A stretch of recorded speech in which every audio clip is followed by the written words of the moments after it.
두 푼을 들여 한 푼을 번 정조시대의 정승. 정홍순. 정홍순은 영조시대에 이어 정조시대까지 활약한 문신인데 영조 21년에 문과에 급제한 후 여러 벼슬을 거쳐 10년 동안 호조 판서를 지내면서 나라의 재정을 빈틈없이 꾸려나간 재정관이었습니다. 그는 약속을 무척 중요하게 여긴 사람으로 한 번 약속을 지키지 않으면 신용 없는 사람이라 여기고 싫어했습니다. 정홍순이 아직 과거를 보기 전에 일로 영조가 동구릉에 행차한다는 소문을 듣고 그가 구경을 나갔는데 하늘을 보고 비가 올 것에 대비해 갈모를 2개 준비해서 가지고 나갔습니다. 하나는 자신을 위한 것이었고 다른 하나는 다른 사람이 혹시 필요할지 몰라서 준비한 여벌의 것이었는데 정홍순은 그렇게 늘 모든 일에 빈틈없이 준비를 하던 사람이었습니다. 그의 짐작대로 한참 구경하는 도중에 비가 쏟아지자 그는 급히 갈모를 썼고 옆에서 함께 구경하던 한 젊은이가 비를 맞으며 쩔쩔매자 준비해간 여벌의 갈모를 빌려주었습니다. 구경이 끝나고 헤어질 때가 되었지만 그때까지 비가 그치지 않자 갈모를 빌려간 젊은이가 정홍순에게 말했습니다. 죄송하지만 비가 그칠 기미가 안 보이니 이 갈모를 계속 빌려주시면 안 되겠습니까? 댁이 어디신지 알려만 주시면 집에 돌아가 바로 돌려드리겠습니다. 정홍순은 그렇게 하라고 허락한 다음 자기 집의 위치를 자세히 가르쳐 주었고 혹시나 하는 생각에 그 젊은이에게 물었습니다. 그런데 댁은 어디시오? 남대문 밖 아무골에 삽니다. 그곳에서 아무개라고 하면 모르는 사람이 없지요. 그 젊은이는 시원스레 대답했지만 그렇게 갈모를 빌려간 젊은이는 바로 돌려주겠다는 약속을 어기고 갈모를 갖다 주지 않았습니다. 그 다음 날은 하루 종일 화창했는데도 통소식이 없었는데 며칠을 기다려본 정홍순은 남대문 밖에 있다는 그 사람의 집으로 찾아갔습니다. 그런데 그 집은 찾았지만 그 젊은이를 만날 수는 없었는데 신발이 가지런히 놓여 있는데도 나가고 없다고 가족으로 보이는 사람이 거짓말을 하는 것이었습니다. 갈모가 값비싼 것은 아니었지만 정홍순은 몹시 불쾌한 기분이 되어 집으로 돌아왔고 결국 그 갈모는 돌려받지 못했습니다. 그 일이 있은 지 20여 년 뒤의 일로 정홍순은 그때 호조 판서였는데 새로 좌랑벼슬에 임명된 사람이 인사를 하러 찾아왔습니다.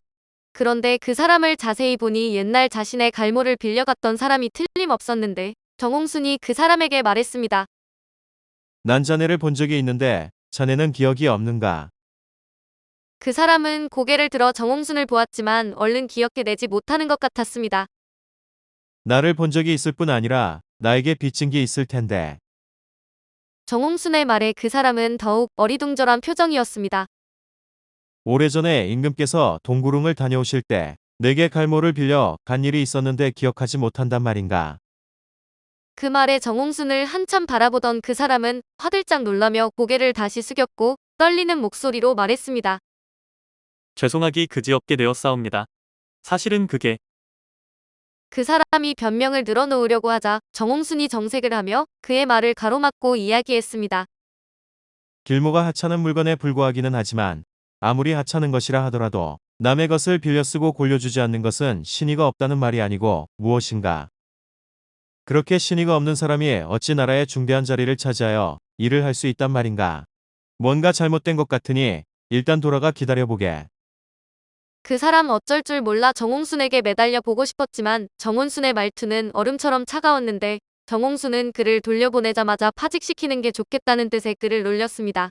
그의 뜻이 받아들여진 것은 두말할 것도 없었는데 좌랑 벼슬에서 그렇게 밀려난 그 사람은 2번 다시 벼슬을 할 수 없었습니다. 정홍순의 성품을 알 수 있는 이야기 중 나라에 대한 마음이 잘 드러난 이야기가 있는데 정홍순은 쪼개져서 못쓰게 된 한 푼짜리 동전을 보면 버리지 않고 꼭 모아두었습니다. 그리고 어느 정도 모이게 되면 그것들을 녹여 온전하게 붙이도록 기술자에게 지시했는데 그렇게 한 푼을 만드는 데 드는 삭수로 2푼이 들었습니다. 평소에 워낙 근검전략하는 그가 이렇게 오히려 손해보는 행동을 하는 것이 이상하고 딱해서 어떤 사람이 물어보았습니다.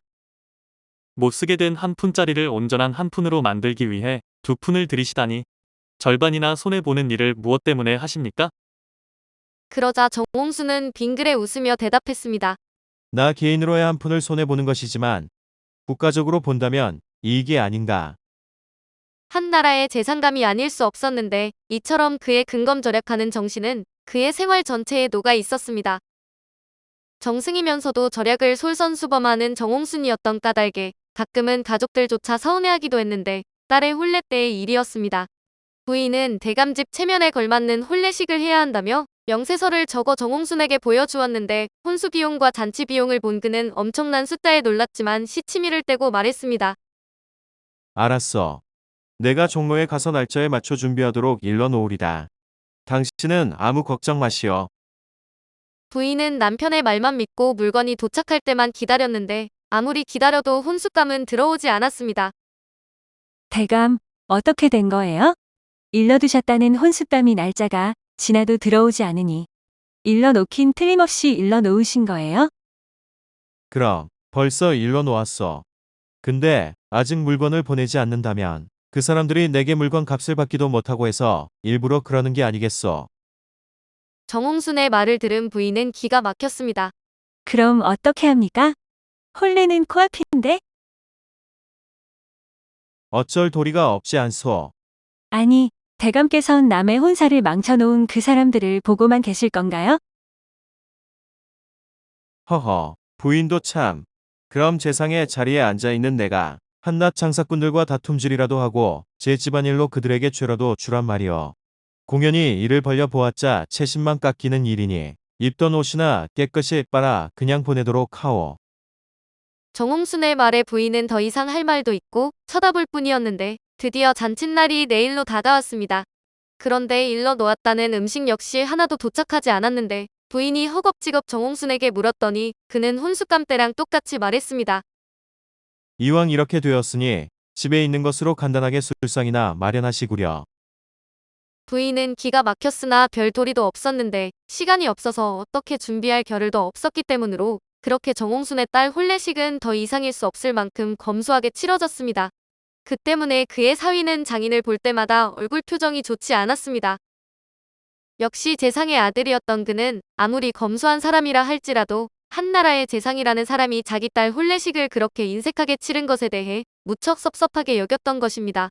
그렇게 몇 해가 지났을 때 어느 날 정홍수는 딸과 사위를 불렀는데 결혼하고 처음 있는 일로 딸과 사위는 마음에 응어리가 있어 별로 내키지 않았지만 안 갈 수도 없어 찾아갔습니다. 딸과 사위가 오자 정홍수는 그들을 데리고 후원으로 들어갔는데 그곳에는 전에는 없었던 집 한 채가 있었고 그 안에는 살림살이가 없는 것 없이 다 갖춰져 있었습니다. 딸과 사위는 영문을 몰라 어리둥절했는데 정홍순이 딸과 사위를 돌아보며 물었습니다. 너희들은 이 집을 무슨 돈으로 마련했는지 알겠느냐? 둘은 아무 대답을 하지 못하고 그저 쳐다보기만 했는데 정홍순이 딸을 보며 말을 이었습니다. 내 어미가 원하는 혼례 비용은 내가 보기에 낭비였다. 그 큰 돈을 어찌 거치레로 허비할 수 있느냐. 그래서 그 돈을 잘 늘린 다음 이 집을 짓고 또 시골에 농지도 사두었다. 오늘부터는 너희 내외가 여기서 살도록 해라. 딸과 사위는 그제야 정홍순의 깊은 뜻을 알고 무릎을 꿇고 그동안 서운하게 여겼던 것에 대해 용서를 빌었습니다. 이런 가치관으로 살아온 정홍순이었기에 그가 호조 판서로 10여 년 동안 나라 살림을 맡아 볼 동안에는 나라의 창고는 언제나 넘쳐 흘렀는데 우의정으로 있을 때에는 이런 일도 있었습니다. 집을 수리할 일이 있어 목수들을 불러 일을 시켰는데 하루는 정홍순이 그 목수들과 노임 문제로 입씨름을 벌이고 있어 옆에서 그것을 보다 못한 자식들이 그에게 말했습니다. 아버님, 어찌 천한 것들과 푼돈 때문에 다투신단 말입니까? 정승의 체면에 손상이 갈까 두렵사옵니다. 그러자 정홍수는 오히려 자식들을 나무랬습니다.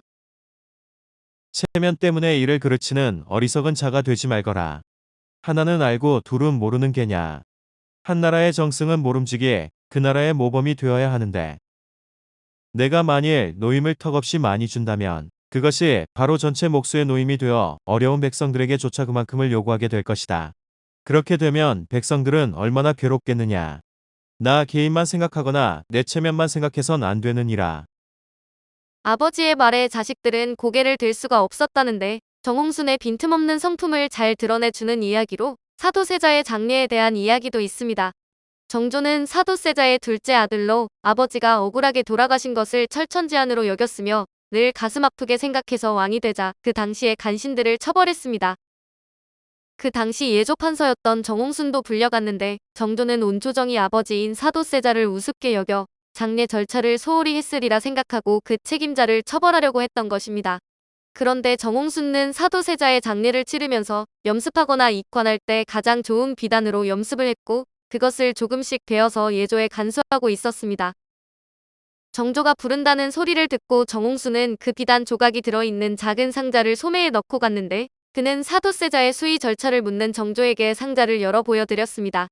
그 속에 들어있는 수의 조각이 모두 최고급품의 비단인 것을 보고 정조 임금은 눈물을 흘리면서 말했습니다. 경은 과연 진정한 충신이다. 그리고 정조는 정홍순에게 정승 자리를 내려주었는데 거칠애를 멀리하고 언제나 검소한 정홍순이었지만 지켜야 할 예의는 지킬 줄 알았던 것입니다.